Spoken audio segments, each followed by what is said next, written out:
Depuis toujours, la présence religieuse est très forte à Nicolet. Cathédrale, grand séminaire, communauté religieuse à profusion, musée des religions du monde. Il n'est pas très surprenant qu'on attribue à une statuette conservée à l'évêché une capacité magique, celle d'arrêter les catastrophes. C'est ce qui est la base de Les larmes sanglantes de la Vierge. Cette histoire-là m'a été racontée par une sœur dans le boisé des sœurs, à Nicolette. Je faisais du vélo dans le bois quand j'ai vu une vieille religieuse en train de prier devant une statuette de la Vierge Marie. Mais sur les joues de la Vierge, il y avait des larmes rouges. Tellement été surpris, j'ai freiné et j'ai failli culbuter par-dessus mon guidon. La sœur s'est retournée vers moi avec un sourire puis elle m'a invité à m'approcher. Elle me dit « Je peux t'expliquer ce qui se passe. » Elle me dit « Chaque fois que la Vierge a pleuré, c'était pour une bonne raison. » Puis c'est là qu'elle m'a dit « Ça, c'est la statue de la Vierge qui veille sur Nicolette. À chaque catastrophe, elle l'a arrêtée ou elle l'a empêchée. » J'ai voulu poser une question, puis là, elle m'a fait signe de la main de me taire, puis elle m'a dit de m'approcher, puis d'y toucher.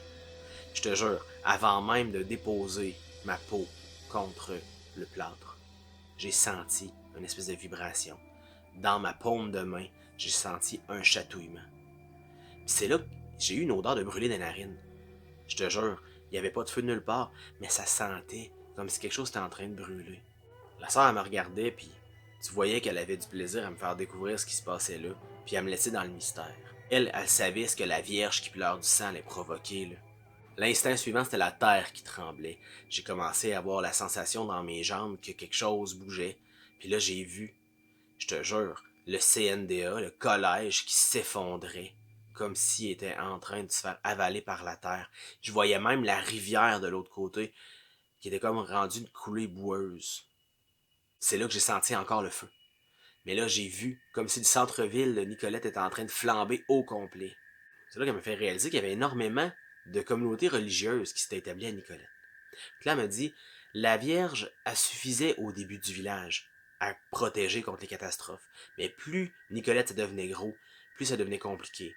Fait que là, il a commencé à avoir des communautés religieuses qui s'installaient, puis à chaque communauté religieuse, on remettait un bocal rempli des larmes sanglantes de la Vierge. Puis ça aidait à protéger la ville.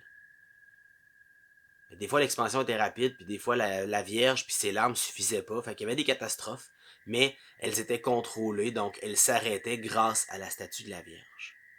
Puis là, la sœur, elle me regardait dans les yeux, puis elle me dit, tu sais que si la statue pleure aujourd'hui, c'est parce qu'il s'en vient probablement quelque chose. Là, elle me dit qu'avec le temps, les religieuses avaient compris que pour aider la ville à être protégée, c'était très simple. Il suffisait de mélanger les larmes sanglantes de la Vierge avec le béton puis l'asphalte utilisé en ville. Comme ça, un peu partout, la protection allait s'étendre. Mais quand la Vierge pleure, c'est soit parce qu'il y a un nouveau projet domiciliaire, donc on va avoir besoin des larmes à mélanger, ou parce qu'il y a une catastrophe qui s'en vient. Je me suis senti étourdi à ce moment-là, puis j'ai dû fermer mes yeux. Puis quand je les ai ouverts, j'étais tout seul, avec la statue de la Vierge, qui avait les joues rouges. Je suis reparti de là, un peu perplexe. La sœur était nulle part. Et depuis ce temps-là, j'espère vraiment qu'on va annoncer un projet de construction domiciliaire à Nicolette. Parce que sinon, il faut se préparer pour le pire.